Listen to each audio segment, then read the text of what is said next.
प्राचीन काल में मद्र देश में एक परम धर्मात्मा राजा राज्य करते थे। वो ब्राह्मण भक्त थे, विशाल हृदय, सत्य बोलते थे और जितेंद्री थे। दान देने में तो बहुत सी उत्साहित रहते थे। उनका नाम अश्वपति था। क्षमाशील, सत्यवादी, जितेंद्री, दानी, धर्मात्मा होने पर भी उनके कोई संतान नहीं थी। जब देखा कि बहुत अवस्था बीत गई, कोई संतान नहीं, कोई राजगद्दी संभालने वाला, तो उन्होंने संतान उत्पत्ति के लिए कठोर नियमों को धारण किया। निश्चित समय शाम के सूर्य उदय के बहुत पहले थोड़ा सा प्राण पोषण के लिए ले लेना और निरंतर ब्रह्मचर्य रह करके साधन परायण रहना, पूर्ण इंद्रियों का संयम। अश्वपति बड़े बड़े विद्वानों के साथ उनके बताए हुए अनुष्ठान, गायत्री मंत्र के द्वारा 1,00,000 आहुति रोज देना, रोज 1,00,000 गायत्री मंत्र पूर्ण करते हुए आहुति देना और जितेंद्रीय रहकर अल्पाहार करके साधन परायण रहना। 18 वर्ष बीत गए साधन करते हुए। देख लो, 4 दिन साधन में लगते हो, चाहते हो कि परिणाम आया कि नहीं आया, वो व्यर्थ नहीं जाएगा, पर धैर्यवान रहो।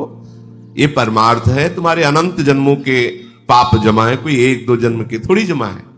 उबने की जरूरत नहीं है। रोज 1,00,000 मंत्र गायत्री से आहुति देना विद्वानों के द्वारा, एक बार प्राण पोषण के लिए थोड़ा आहार ले लेना, पूर्ण जितेंद्रीय रह करके 18 वर्ष व्यतीत हो गए साधना करते हुए। साक्षात मूर्तिमान गायत्री देवी, सावित्री देवी प्रकट हुई। जहां स्वाहा आहुति दी जाए उसी से प्रकट हुई। समस्त ब्राह्मण अश्वपति उठकर खड़े हो गए, क्योंकि वेद माता है, परम सामर्थ्यशाली है। महान तेज यज्ञ मंडप पर छा गया। सावित्री जी अमृत के समान वचन बोली, राजन, तुम्हारे ब्रह्मचर्य, इंद्रिय संयम, प्राण संयम, मनोनिग्रह, इसे देखकर मैं बहुत प्रसन्न हो गई हूं। अश्वपति ने कहा, माता, मैं केवल धर्म की पूर्ति के लिए यह अनुष्ठान किया था, क्योंकि एक राजा होते हुए गृहस्थ हूं और मेरे संतान नहीं है, इसलिए मुझे वंश प्रवर्तक, राजगद्दी संभालने वाला पुत्र चाहिए। हे देवी, यदि आप प्रसन्न हैं तो आप मुझे पुत्र प्रदान कीजिए, क्योंकि ये न्यायुक्त संतानोत्पादन परम धर्म है गृहस्थ का।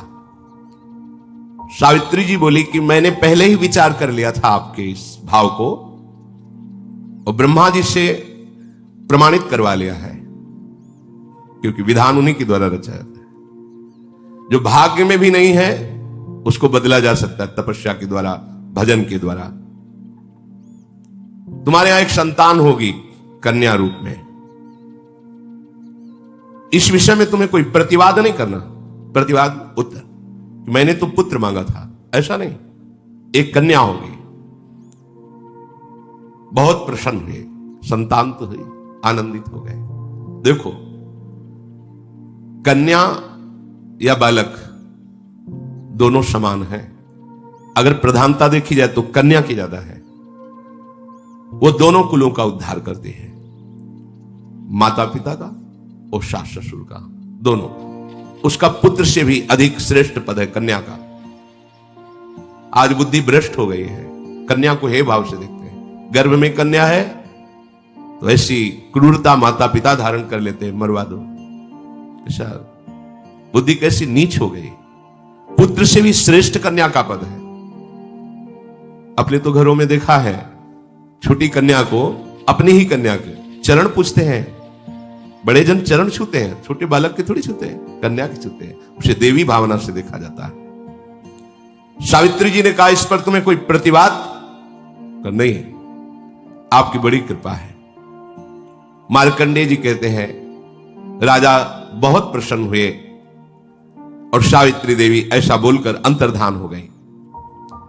अश्वपति अपनी मनोकामना पूर्ण मान करके अपने नगर को आए, राज्य में रहने लगे। नियम पूर्वक उत्तम व्रत का पालन करने वाले राजा ने ब्राह्मणों से सहमति लेकर गर्भ स्थापित किया अपनी रानी के। ये बड़े भागवतिक विषय है। ब्याह हो जाना कोई व्यभिचार में प्रवृत्त हो जाना नहीं है। संयम पूर्वक भगवत आराधन करते हुए संतानोत्पत्ति रूपी क्रिया भगवान की पूजा होती है। दिशाओं को नमस्कार, भगवान को नमस्कार, देवताओं को नमस्कार करके ऐसे। अब वो गर्भ कि 18 वर्ष से तो ब्रह्मचर्य है, महान तेजोमय शुक्ल पक्षी चंद्रमा की भांति दिन प्रतिदिन बढ़ने लगा। समय आया, महारानी ने एक कन्या को जन्म दिया। तेजो राशि, मानो स्वयं सावित्री देवी ही कन्या के रूप में प्रकट हुई हो। जो जात कर्म संस्कार कराने वाले विद्वत ब्राह्मण आए, उन्होंने कहा ऐसी कन्या हमने नहीं देखी। ये देखो तब का फल। साक्षात सावित्री देवी की आभा प्रकट हो रही है, इसलिए इस कन्या का नाम सावित्री ही रखा जाएगा। मूर्तिमान सौंदर्यता की देवी लक्ष्मी के समान दिन प्रतिदिन बढ़ने लगी। बड़ा आनंद। कुछ समय में वो नव किशोर अवस्था को प्राप्त हुई। ऐसा लगता था मानो सोने की कोई प्रतिमा हो। जो देखता उसकी आंख सामर्थ्य नहीं रखती, नीचे झुक जाती। कोई सावित्री की तरफ आंख उठा के भी देखने की, ऐसा तेज, दुर्धर्ष तेज, कमल के समान मनोहर नेत्र वाली, अपने तेज से प्रज्वलित हुई अग्नि के समान। किसी भी राजकुमार की हिम्मत नहीं कि उसे वरण कर ले पत्नी के रूप में। एक दिन उपवास करके, सिर से स्नान करके, देव पूजन करके, ब्राह्मणों से स्वस्ति वाचन करा करके, इष्ट देवता का प्रसाद माथे पे धारण करके वो अपने महात्मा पिता के पास गई और प्रणाम किया। गौर से देखा कि मेरी पुत्री तो नौ किशोर अवस्था को प्राप्त अर्थात अब ब्याह के योग्य हो रही। उन्होंने कहा, बेटी, किसी भी राजकुमार की सामर्थ्य नहीं कि तुम्हें वरण कर सके। मुझे सब मंत्रीजन समाचार देते हैं, पर मेरे को इस दुख से तुम ही निकाल सकती हो। अगर तुम्हारा ब्याह नहीं हो रहा तो फिर मैं दुखी तो रहूंगा। स्वयं कोई राजकुमार वरण नहीं कर रहा तुम्हारा, क्योंकि गुप्तचरों द्वारा पता चलता है। किसी वर में इतनी सामर्थ्य नहीं कि तुम्हारा पाणी ग्रहण कर सके। तुम्हारे तेज से प्रतिहत होकर किसी की सोच ही नहीं बन सकती कि तुम उसकी अर्धांगिनी बनो। इसलिए तुम्हें स्वयं वर का वरण करना होगा। कोई वर तो तुम्हें वरण नहीं कर रहा, ऐसा तेज तुम्हारा सौंदर्य है। तुम जिसे पति के रूप में चाहो, बस उसका परिचय हमें बताओ आकर। मैं उन्हीं के साथ तुम्हारा पाणी ग्रहण संस्कार कर दूंगा। मेरी ये मन की जो पीड़ा है, हर पिता के मन में एक पीड़ा होती, बेटी को सुयोग्य वर की प्राप्ति हो जाए। कल्याणी, मैंने ब्राह्मणों के विद्वानों के मुख से सुना है, विवाह के योग्य हो जाने पर कन्या का दान न करने वाला पिता निंदनीय नरकी गति को प्राप्त होता है। कन्या विवाह के योग्य है, उसे सुयोग्य वर के साथ वर्ण नहीं किया गया तो ये पिता को अपराध लगता है, ये निंदनीय। ये देखा है, बड़ी शोक और चिंता में हो जाते। जब जनक जी हो गए तो औरों की बात क्या, परम ज्ञानी ब्रह्मबोध संपन्न, जब कोई राजकुमार अजगो को नहीं उठा पाया तो वो बोले कि हाय, यदि मैं ऐसा जानता कि पृथ्वी वीरों से शून्य हो गई तो मैं ऐसी शर्त ही नहीं रखता, ऐसी प्रतिज्ञा नहीं रखता, आज मेरी पुत्री कुंवारी रह जाएगी मेरी प्रतिज्ञा के कारण। तब लखनलाल ने कहा, कैसी बात बोल दी, जहां प्रभु विराजमान है ऐसे शब्द आपको नहीं बोलना चाहिए। ए अजगौ की बात क्या, भगवान अगर आदेश कर दें तो पूरे ब्रह्मांड को कच्चे घड़े की तरह अभी तोड़ दो। जनक जी भी शोकित हो गए थे। सावित्री जी के पिताजी कहते हैं कि हमने बड़े बड़े शास्त्र विद्वान महापुरुषों से सुना कि विवाह के योग्य हो जाने पर कन्या का जो सुयोग्य वर के साथ पाणी ग्रहण संस्कार नहीं कराता समय पर, वो पिता निंदनीय है, वो अपराधी है, उसको दंड मिलता है। इस बात का कर्तव्य है। जो पिता के पधार जाने पर अपनी माता की रक्षा नहीं करता, पूर्ण सेवा नहीं करता, वो पुत्र अपराधी है, धिक्कार योग्य है, उसे दंड मिलता है।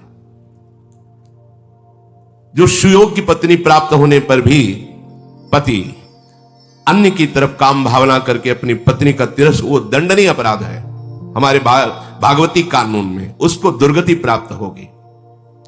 इसलिए मेरी बात समझकर बेटा तुम अपने योग्य पति की खोज करो, ऐसी चेष्टा करो जिससे मैं नारकी गतियों को प्राप्त ना हो, क्योंकि तुम यौवन अवस्था को प्राप्त हो रही हो और कोई भी वर साहस नहीं कर रहा तुम्हें अपनी पत्नी बनाने का। मार्कंडे जी कहते हैं महाराज युधिष्ठिर, पुत्री से ऐसा कहकर कुछ सेना, प्रधान अंगरक्षक और बूढ़े मंत्री और विद्वान ब्राह्मण साथ दे दिए, सब सेवा सामग्री और यात्रा। आप खोज करो अपने योग्य वर की। पिता के चरणों में प्रणाम करके उनकी आज्ञा पालन करने के लिए तत्काल सावित्री जी ने प्रस्थान किया। स्वर्णमय रथ आसपास अंगरक्षकों से घिरी हुई, विद्वान ब्राह्मण मंत्री सब साथ चल रहे। बड़े बड़े मुनियों के आश्रमों में जाकर उनकी चरण वंदना, उनकी सेवा करना और भ्रमण करना, तीर्थों में जाकर के दान करना, पर दृष्टि रहती कि कोई मेरे योग्य वर दिखाई दे दे। एक दिन की बात है, महाराज अश्वपति सावित्री जी के पिता सिंहासन पर विराजमान थे। उसी समय देखा सर्व त्रिभुवन पूजनीय भगवान देवर्षि नारद जी पधारे। खड़े हो गए, साष्टांग प्रणाम किया, चरण धोए, अर्घपाद्य आदि देकर वंदना करके विराजमान किया। इधर सावित्री जी खोज कर रही थी। उन्होंने देखा जंगल में एक साधारण वस्त्र, एक ही केवल, नीचे कोई वस्त्र नहीं, कोई आभूषण नहीं, कांधे पे कुल्हाड़ और लकड़ी का छोटा सा गट्ठर देखा और कहा ये मेरे पति बनने योग्य है। मंत्रियों ने कहा तुम्हारा इस समय विवेक काम कर रहा है, आप देख रहे कौन है? बोले मेरे मन ने स्वीकार कर लिया कि ये मेरे योग्य पति हैं, अब आप जानकारी आप कीजिए। तत्काल जानकारी शुरू हुई। पता चला ये पास में एक फूस की झोपड़ी है जिनमें इनके माता पिता रहते हैं, वो भी आंखों से अंधे हैं, यही उनका भरण पोषण करते हैं। समिधा आदि लाकर यज्ञ आदि, फल आदि जंगल के, लकड़ी आदि बेचकर कुछ व्यवस्था ऐसी। मूल में कौन है? पता चला दुमत सेन नाम के राजा थे। शत्रु पक्ष ने विजय प्राप्त कर ली तो अपने बालक को लेकर जंगल में समय व्यतीत कर रहे हैं, और यहां आने पर वो सब सोच सोच करके इनकी जीवती आंखों की दोनों की चली गई है, और यही अपने माता पिता का भरण पोषण, बस यही मेरे पति है। फिर विद्वानों ने, मंत्रियों ने कहा आप समझ रही हो, खाने को नहीं है, आप राजकुमारी हो, इतना वैभव। मैंने वर्ण किया। जब वो सभा में प्रवेश कर रही थी अपने पिता के, तो देवर्षि नारद जी विराजमान थे। पिताजी के साथ देवर्षि नारद जी को बैठा देकर सावित्री देवी ने नारद जी के दोनों चरणों को स्पर्श करते हुए मस्तक पधराया। नारद जी ने कहा कहां से आ रहे हो आप? उनका वर की खोज में। अभी अभी मैं आई हूं अपने वर का वर्ण करके। सावित्री जी ने कहा आप जानना चाहेंगे? पिताजी सुनो, वो शाल्व देश में दुमत सेन नाम के प्रसिद्ध एक धर्मात्मा राजा थे। शत्रु पक्ष ने विजय प्राप्त करके उस राज्य पर अधिकार कर लिया, तो वो अपने एक पुत्र को लेकर के जंगल में भाग आए, और बहुत सी विपत्तियों का सामना और चिंतन करने का उनके दोनों नेत्र चले गए, राजा और रानी के। और उनके जो पुत्र हैं उनका नाम सत्यवान है। वो अपने माता पिता का भरण पोषण कर रहे हैं, और मेरे योग्य पति वही है, मैंने मन से उनका वरण कर लिया है। सावित्री जी ने संभाषण नहीं किया था। नारद जी एकदम बोल उठे, नहीं नहीं नहीं, ऐसा नहीं, बड़े खेद की बात, शोक की बात है, तुमने ऐसे को वर्ण कर लिया।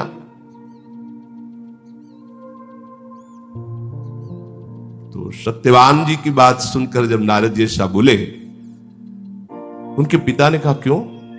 गुणहीन, धर्महीन, आचरणहीन क्या? उनका नहीं नहीं, राजकुमार का सत्यवान नाम इसीलिए, त्रिकाल में भी कभी झूठ नहीं बोलते। ना उनके माता पिता सत्य और धर्म का आचरण कभी छोड़ते हैं, इसलिए उनका नाम सत्यवान रखा गया है।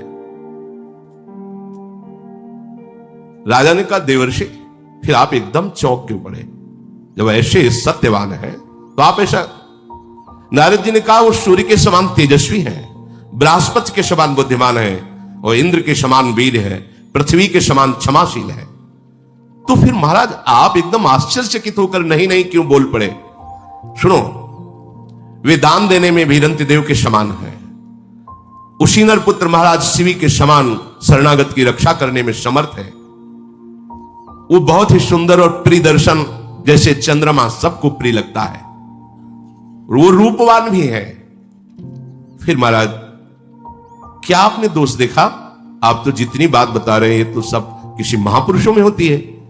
इन सब गुणों को ढक देने वाला हमने एक दोष देखा। क्या? वो बस 1 वर्ष जीवित रहेंगे। आज से 1 वर्ष जीवित रहेंगे और 1 वर्ष में उनका शरीर छूट जाएगा। पिताजी भी कांप गए। नहीं नहीं, ऐसा वर नहीं वर्ण करना, 1 वर्ष। राजा बोले, बेटी तुम दूसरा वर वर्ण कर लो।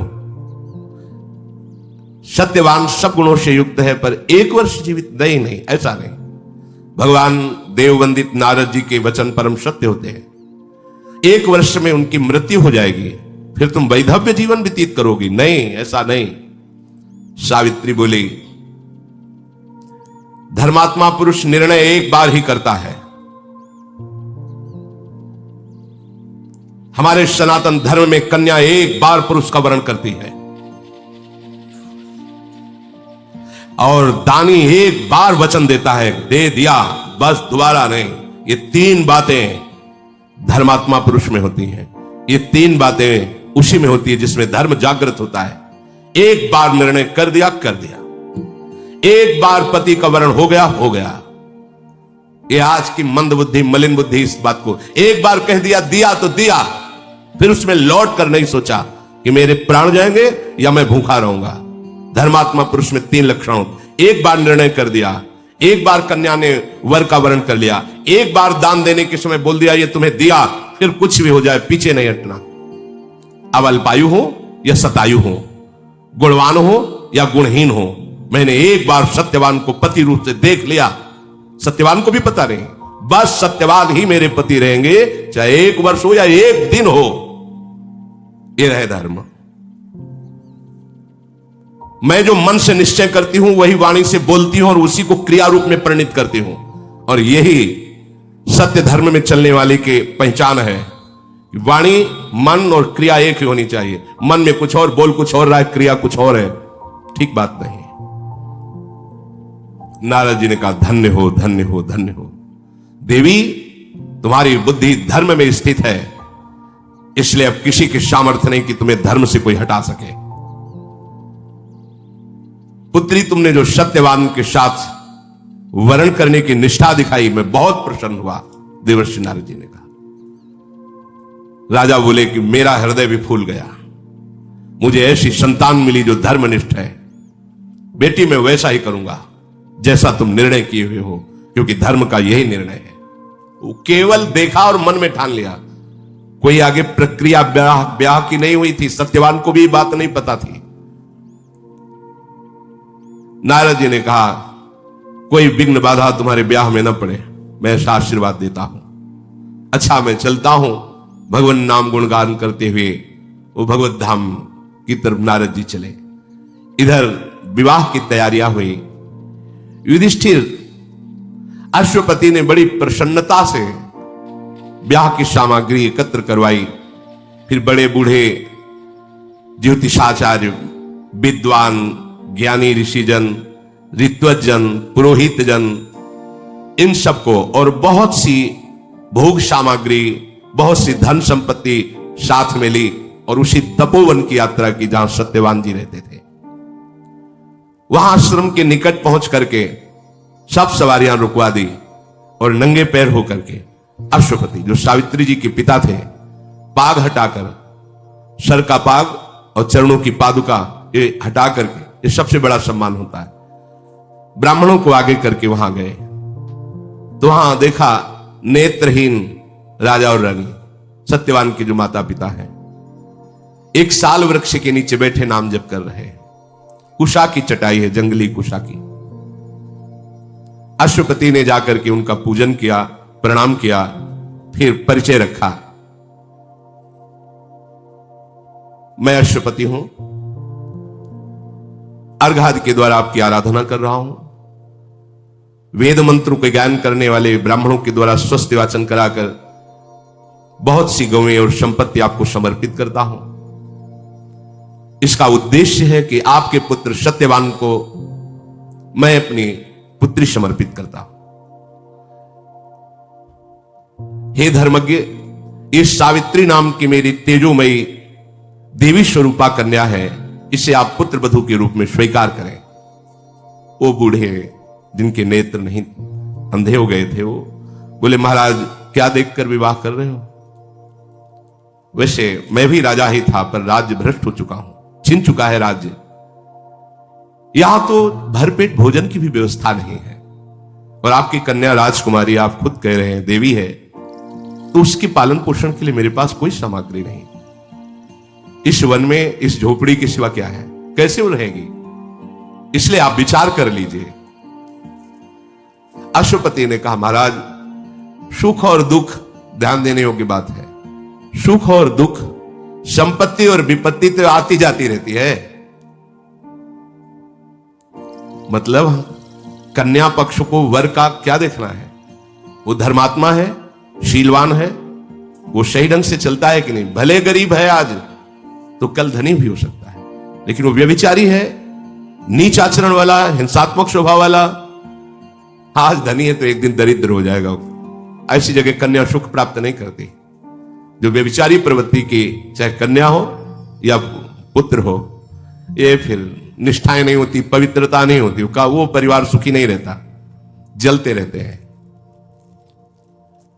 मैं इस बात को अच्छी तरह जानता हूं कि सुख और दुख, संपत्ति और विपत्ति आती जाती रहती है, कोई स्थायी बात नहीं। आज गरीब है तो कल महान हो सकता है। यदि धर्मात्मा है, धर्म से चलता है, तो वो खास बात मेरे लिए है, सावित्री के पिताजी का। और वो सब सत्यवान में मैं देख रहा हूं। मैं बड़ी प्रार्थना करता हूं, आपकी शरण में हूं, आप मेरी पुत्री को स्वीकार कर लीजिए।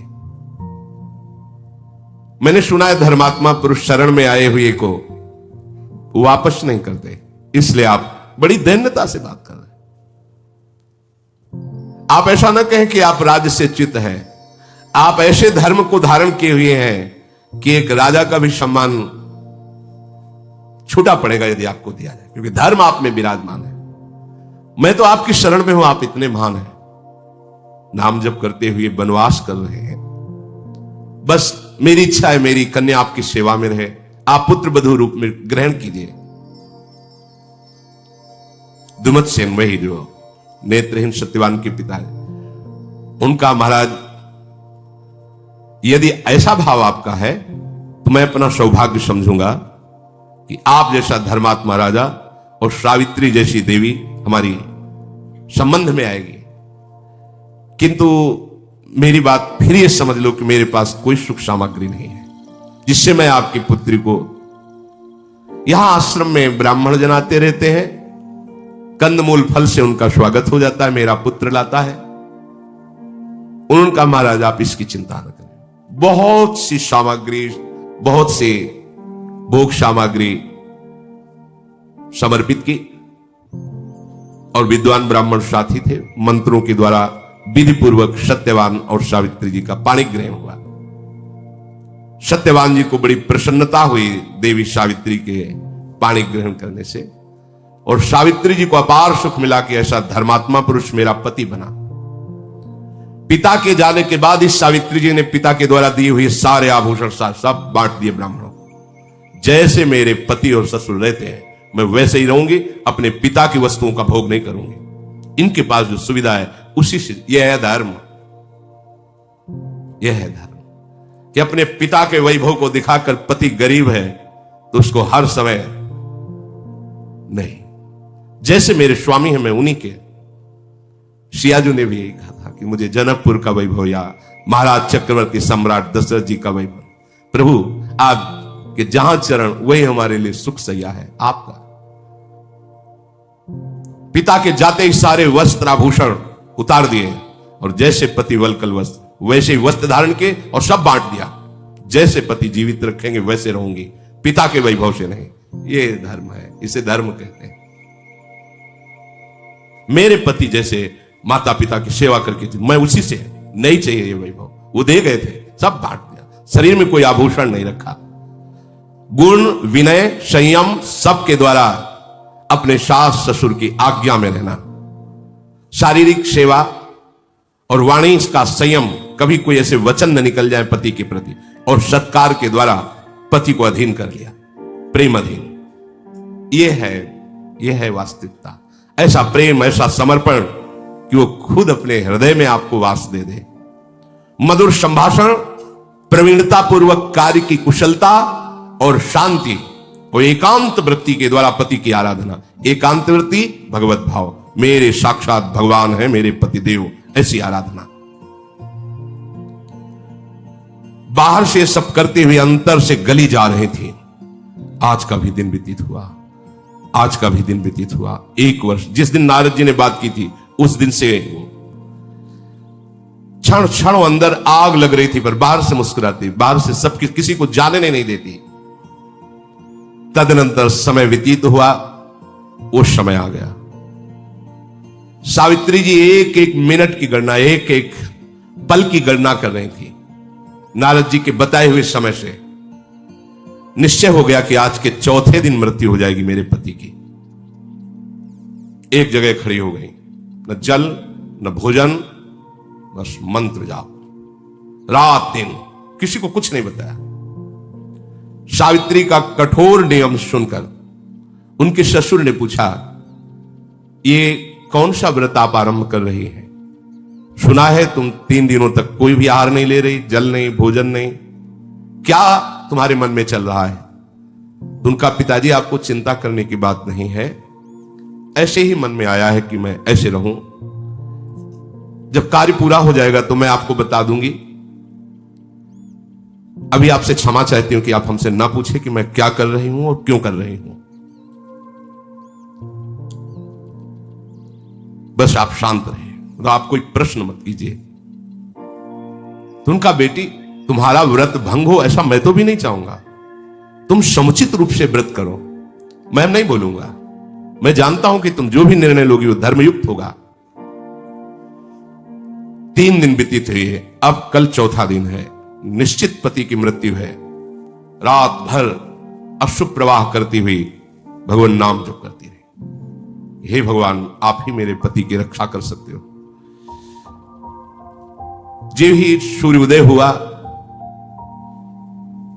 बड़े बूढ़े ब्राह्मणों को प्रणाम करना, सास ससुर को प्रणाम करना दिन की दिनचर्या थी, वैसे ही प्रणाम किया।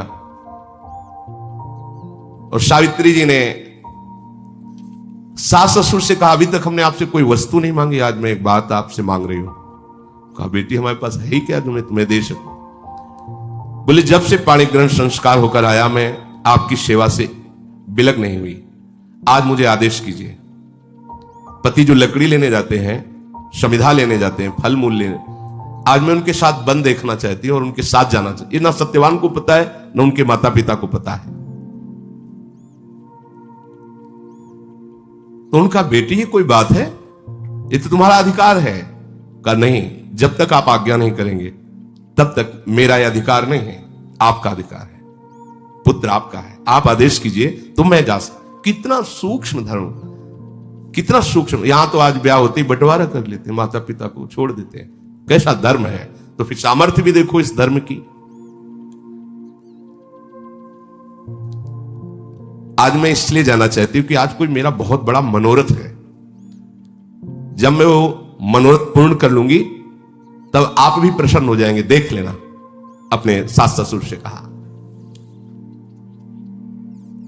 सत्यवान ने कहा, सुंदरी तुमने पहले कभी ऐसा नहीं कहा हमारे साथ चलने को, आज ही क्यों?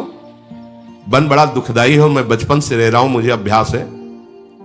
तुम एक तो कई दिनों से ना आहार लिया, जल आदि खड़ी ही रही हो, मुझे लगता है तुम वन में चलने लायक नहीं हो।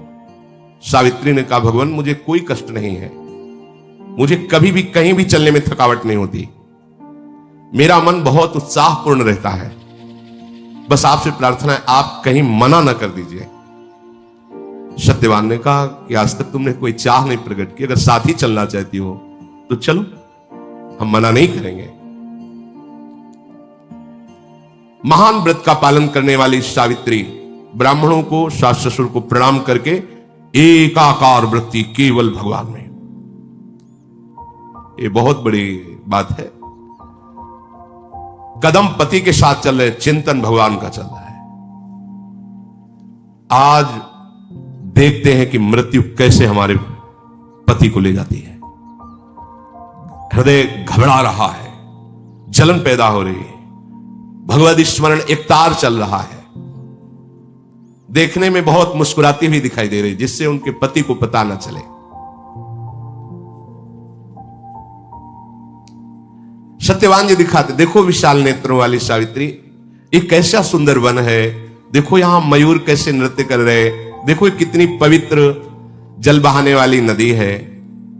धीरे धीरे सावित्री जी चल रही, पर दाह बढ़ रहा है, क्योंकि उनको पता है कुछ ही क्षण रह गए मृत्यु के, और पति को पता नहीं है। कुछ फल चुने, फिर लकड़ी काटने के लिए पेड़ पर चढ़ गए। कुल्हाड़ चला रहे थे, वो बस एकाग्रता से दे। उन्होंने कहा सावित्री बिना श्रम के इतना पसीना आ रहा है, अरे मेरा तो सर भी फटने लगा है। उनका भगवान आप नीचे आ जाइए, कभी कभी ऐसा हो जाता है, आप नीचे आ जाइए। नीचे आए तो उनका ऐसा लग रहा है कि मेरे हृदय को कोई छेद रहा है, बहुत हृदय में पीड़ा हो रही, अरे मेरे अंग फटते चले जा रहे हैं। सावित्री जी बैठ गई, कहा भगवान आप आराम से लेट जाइए, और अपनी गोद में सर रखा, सहलाने लगी। आप आराम से सो जाइए, अभी सर दर्द ठीक हो जाएगा। और वो तो सावधान, समझने की समय बिल्कुल मृत्यु का है। सावित्री जी गोद में अपने पति का सर रखकर सहला रही, आसपास दृष्टि देखते हैं कौन आता है। उसी समय देखा मुहूर्ता देव चा पश्यत पुरुषम रक्तवाससम बद्धमौलिम वपुष्मंतो मादित्य सम तेजसम। आदित्य सम तेज, मानो सूर्य उदय हो गए हो, लाल वस्त्र धारण किए हुए, भयानक रूप,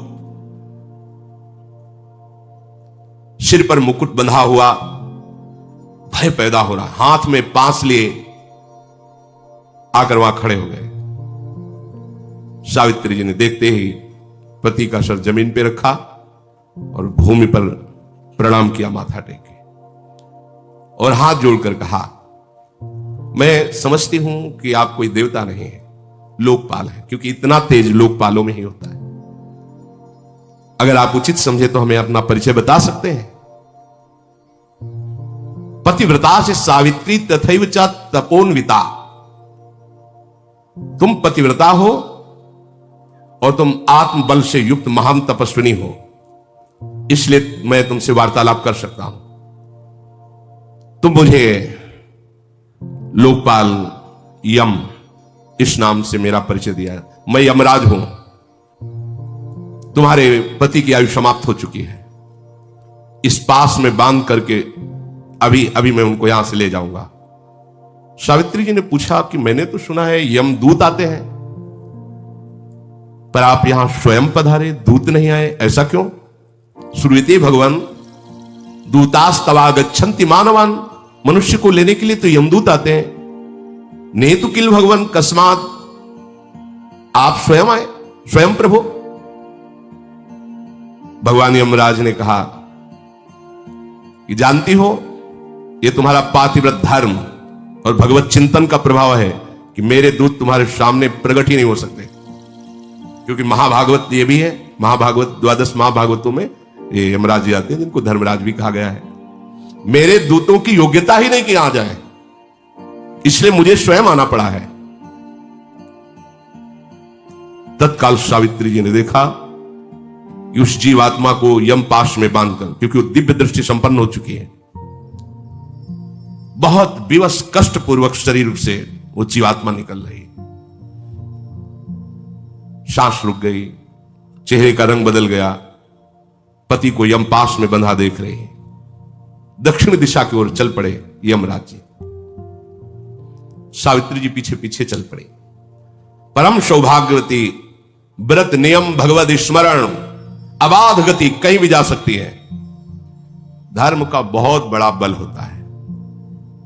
ऐसा लगा कोई पीछे आ रहा है, देखा तो उन्होंने कहा कि सावित्री अब तुम लौट जाओ और अपने पति के दाह संस्कार आदि कार्य को पूरा करो। जो एक पत्नी का परम कर्तव्य हो तुमने पूरा कर लिया, अब आगे तुम्हें नहीं आना चाहिए। सावित्री जी ने कहा पत्नी का तो पूरा कर्तव्य तभी होता है जब वो पति के साथ ही रहे। जहां मेरे पति जाएंगे वहीं मैं जाऊंगी, यही सनातन धर्म है। तपस्या और गुरु भक्ति, पति प्रेम, भगवत भजन, व्रत पालन, इनकी सामर्थ्य से मेरी ऐसी गति है कि कोई भी लोकपाल मुझे नहीं रोक सकता। ये देखो, तपस्या अर्थात कष्ट सहना, गुरु भक्ति, पति प्रेम, भगवत भजन और व्रत पालन, इनसे मेरी ऐसी सामर्थ्य प्रकट हो गई, कोई लोकपाल नहीं रोक सकता। जिस लोक में जाना चाहे हम जा सकती हैं। महात्मा जन तो ऐसा कहते हैं कि 7 पग अगर साथ चल ले तो मैत्री संबंध स्थापित हो जाता है। तो मैं तो कई पग आपके साथ चल लिया, तो आप क्या मेरे मित्र नहीं है? यमराज जी से पूछ रहे महाराज, जिन्होंने अपने मन और इंद्रियों को वश में नहीं किया है, जिन्होंने धर्म पालन नहीं किया है, जिन्होंने गुरु सेवा नहीं की है, जिन्होंने कष्ट रूपी तपस्या नहीं की है, वो आपके साथ चलने में सामर्थ्य नहीं रखता। महात्मा लोग विवेक विचार से ही धर्म का वर्णन करते हैं और धर्म प्राप्ति ही जीवन का परम लाभ है। इसलिए सबसे श्रेष्ठ वही है जो धर्म से चलता है। यमराज जी ने कहा तुम्हारी बात सुनकर मुझे बहुत आनंद हुआ, तुम्हारा पति प्रेम और तुम्हारा निष्ठा भाव, अब तुम लौट जाओ। मैं बहुत प्रसन्न हूं। सत्यवान के जीवन के सिवा और तुम जो चाहो एक वरदान मांग सकती हो। सावित्री जी ने कहा भगवान, मेरे ससुर और सास वो राज्य भ्रष्ट हैं, राज्य छिन गया है, उनकी आंखें नहीं है, तो आप कृपा करो मेरे सास ससुर की आंखें ज्योतिमय और वो बलवान हो जाए और तेजस्वी हो जाए, स्वस्थ, जैसे वो राजकाज के समय थे वैसी उनकी शरीर की कांति हो जाए। तथास्तु, ऐसा ही हो। फिर लौट के दिखा रहे, उनका लौट जाओ ना। कहा भगवान आप ऐसा कैसे कह सकते हैं? मेरे स्वामी को आप लिए जा रहे हो, मेरे से कह रहे हैं आप लौट जाइए। जहां मेरे पतिदेव रहेंगे वहीं मैं निश्चित वहीं रहूंगी। मेरे प्राणों को ले जा रहे हैं और शरीर को कह रहे हैं आप वापस लौट जाओ, असंभव। हे देवेश्वर आप मेरी बात सुनिए। शताम सकृत संगत मीप्सितम परम ततः परम मित्रमिति प्रचक्षते न चा फलम सत्पुरुषेण संगतम ततः सताम सन्निवसेत समागमे। संत पुरुषों का तो एक बार दर्शन और समागम हो जाए तो उसका परम मंगल हो जाता है। कहीं संत पुरुषों से मित्रता हो जाए तो फिर उसके मंगल में कहीं संशय रहता है, कल्याण में। मैंने सुना है साधु पुरुषों का संग कभी निष्फल नहीं होता, इसलिए मुझे साधु संग मिला है आपका। महाभागवत हुआ, निष्फल कैसे हो सकता है? मुस्कुरा दे यमराज जी, बोले बहुत गूढ़ बात तुमने कही, मेरा मन प्रसन्न हुआ। सत्यवान के जीवन को छोड़कर तुम एक वरदान और मांग सकते हो। तो उनका मेरे सास ससुर का राज्य छिन गया था, वो राज्य मिल जाए। जैसा उनका शासन था वैसा ही उनको, तथास्तु, ऐसा ही हो। अब तुम लौट जाओ। फिर पीछे देखा, सावित्री जी जा रही। आप क्यों नहीं वापस जा रहे? महाराज आप तो सारी प्रजा को संयम में रखते हैं, नियमन करते हैं, बड़े लोकपाल हैं, आपका नाम यम है, महिमा आपकी विख्यात है। कौन सा ज्ञान और धर्म ऐसा है जो आपको पता ना हो? अद्रोहा सर्वभूतेषु कर्मणा मनुषा गिरा, अनुग्रहश्च दानम च सताम धर्म सनातना। मन, वाणी और क्रिया द्वारा जो अपने जीवन में किसी को भी कष्ट नहीं देता, सब पर दया भाव रखता है और दूसरों को सुख देता रहता है, वही साधु है, वही सनातन धर्मी है। संसार के लोग अल्पायु होते हैं, भोगों से शक्तिहीन हो जाते हैं, पर आप जैसे महात्मा की अगर कोई सानिध्य प्राप्त कर ले तो फिर उसे अमंगल नहीं देखना पड़ता। यमराज बोले, बहुत सुंदर धर्म की बात कही। सत्यवान के जीवन को छोड़कर तुम एक और वरदान मांग सकते हो। सावित्री ने कहा कि मेरे पिता ने पुत्र के लिए तपस्या की थी तो मैं प्रकट हुई थी। मैं चाहूंगी कि मेरे पिता के द्वारा ही मेरी माता के गर्भ से मेरे 100 भाई प्रकट हो, 100 पुत्र प्रकट हो। तथास्तु, ऐसा है, दोनों कुलों का उद्धार ऐसा ही हो। फिर चले तो फिर देखा पीछे, अब लौट जाओ, बहुत दूर तक आ गई हो। सावित्री ने कहा, भगवान आपको बोल दिया कि स्वामी के समीप ही मेरी स्थिति होगी, ये स्थान कोई और नहीं ले सकता। मेरे स्वामी जहां वहीं मैं, आप जहां भी जाओगे मुझे वहीं पाओगे। पर मैं चलते चलते आपको एक बात सुना दूं। आप भगवान सूर्य के पुत्र हैं, बड़े प्रतापी हैं, विद्वान पुरुष आपको वैवस्वत कहते हैं। आपका यश है क्योंकि आप कभी किसी को गलत दंड नहीं देते, धर्म में निर्णय करके ही उसे दंड देते हैं, क्योंकि आपको किसी गवाही की जरूरत नहीं है, स्वयं सबको देखते हैं। इसीलिए आपका नाम धर्मराज है। महाराज, आप पर जितना हमें विश्वास है उतना ही सबको संतों पर विश्वास होता है, इसलिए संतों पर विशेष प्रेम करना चाहिए। और आप संत हैं, महाभागवत है, आप जानते हैं कि किससे प्राणियों का हित होता है, कैसे सौहार्द किया जाता है। इसलिए मैं संतों पर, आप पर बहुत अधिक विश्वास करती हूं। यमराज जी ने कहा, यह बात तो केवल धर्ममय हृदय से ही निकल सकती है। तुमने मुझे बहुत संतुष्ट किया। सत्यवान के जीवन के सिवा ये चौथा वर है, कोई और जो चाहो मांग लो।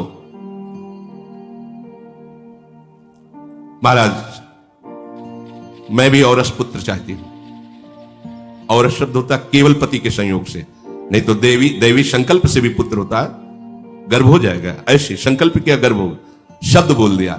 मैं भी औरस पुत्र चाहती हूं, औरस केवल अपने पति के द्वारा, संकल्प आदि या मंत्र आदि के द्वारा नहीं। अब उस इतने आनंदित हो गए थे सावित्री जी की बात सुनकर, औरस शब्द पर उन्हें ध्यान ही नहीं रहा। मुझे पुत्र, उनका तथास्तु, ऐसा ही हो, तुम्हें पुत्र की प्राप्ति होगी। अब तुम लौट जाओ, अब आगे तुम्हें नहीं बढ़ना। सावित्री जी ने कहा, एक बात तो सुन लो। संत पुरुषों ने कहा है कि जिसकी धर्म में वृत्ति लगी रहती उसे ही धर्मात्मा महात्मा कहते हैं। वही धर्मात्मा महात्मा है कि जिसके हृदय में कभी व्यथा और शोक नहीं होती। संत पुरुषों का संतों से जो समागम होता है वो महासुख प्रदान करने वाला होता है। श्रेष्ठ पुरुष संतों के संग से ही भय पर विजय प्राप्त करते हैं, निर्भय होते हैं। संत सूर्य के समान प्रकाश करते हैं। जैसे सूर्य प्रकट होकर बाहरी अंधकार का नाश करता है, तो संत अंदर के अज्ञान अंधकार का नाश करते हैं। संत महात्मा पूरी पृथ्वी को अपने भजन संकल्प बल से सुख प्रदान करने की चेष्टा करते हैं। संत पुरुष भूत, वर्तमान और भविष्य तीनों को मंगल कर देते हैं। संत पुरुषों के बीच में यदि रहने को मिल जाए तो कोई भी माया जनित दुख उसे दुखी नहीं कर सकता। ये सनातन सदाचार है और सत्पुरुषों द्वारा सेवित है। इसलिए संतों का संग करना चाहिए और परोपकार करना चाहिए। कभी भी अपनी स्वार्थ बुद्धि रख करके संत समागम से विमुख नहीं होना चाहिए। संतों का संग कभी व्यर्थ नहीं जाता। संतों के संग से स्वार्थ की भी हानि नहीं होती। संतों का कृपा प्रसाद अर्थ और मान को भी बढ़ा देता है। संतों में नित्य निरंतर भाव बने रहने से संपूर्ण जगत का मंगल होता है। धर्मराज ने कहा, ऐसी गंभीर वाणी और संत निष्ठा, बहुत प्रसन्न हुआ। क्या कोई और वर मांगने की इच्छा है? सत्यवान के सिवा अगर चाहो तो और वर मांग सकती हो। सावित्री जी ने कहा, नहीं नहीं नहीं, मैं कोई वर मांगने के लिए नहीं कह रहे। जो वर दिया है उसकी प्रशंसा की है कि आपके जैसे संतों का समागम प्राप्त होने पर किंचन मात्र दुर्। आपको पता है अभी आपने क्या वर दिया? आपने कहा तथास्तु, और हमने मांगा था औरस पुत्र। कैसे होगा? खड़े हो गए धर्मराज जी। मैं एक पतिव्रता हूं, जानते हो, मन वचन कर्म से आज तक किसी की ओर काम भाव से नहीं देखा। काम भाव से उत्तम के बस असमन माही, सपने हुआन पुरुष जग नाही। मेरे पति को अब छोड़ो, क्योंकि आपका वचन कभी झूठा नहीं होता।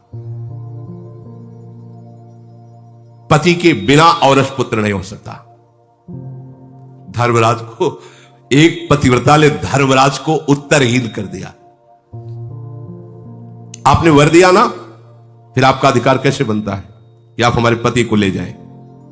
और आप भाग्य पलटने में सामर्थ्यशाली हैं। ऐसा नहीं कि भाग्य के लिखा चलेगा। अब आप अपने वचन को याद कीजिए, तथास्तु। कैसे पूरा करेंगे? सूर्यपुत्र भगवान धर्मराज सावित्री जी की तरफ देखते रहेंगे कि ऐसे फंसा लिया, समझ ही नहीं पाए। वो समझ ली भाव में आके, बहुत प्रसन्न हुए और कहा, सावित्री धन्य है तुम्हारा पातिव्रत धर्म। धर्म का यथार्थ वचन सुना करके मुझे अधीन कर लिया। जाओ, मैं मुक्त करता हूं सत्यवान को। कभी जीवन में इनको कोई रोग नहीं होगा। ये जो सोचेंगे तत्काल वही हो जाएगा, और तुम सदैव सौभाग्यवती रहोगी। यहां से भूमि लोक से जाओगी तो सौभाग्यवान होके जाओगी। पहले तुम सौभाग्य विहीन नहीं जाओगे कि पति पहले चला गया और तुम्हारा ये ऊपर से आशीष से दिया। तेरे ही नाम से वंश परंपरा चलेगी। तुम्हारे सत्यवान से जो पुत्र होंगे धर्मात्मा, महान और बलशाली होंगे, और 100 पुत्र होंगे। धर्मराज जी ने कहा, देखो, ये जो भागवतिक धर्म सिद्धांत है मिथ्या नहीं है।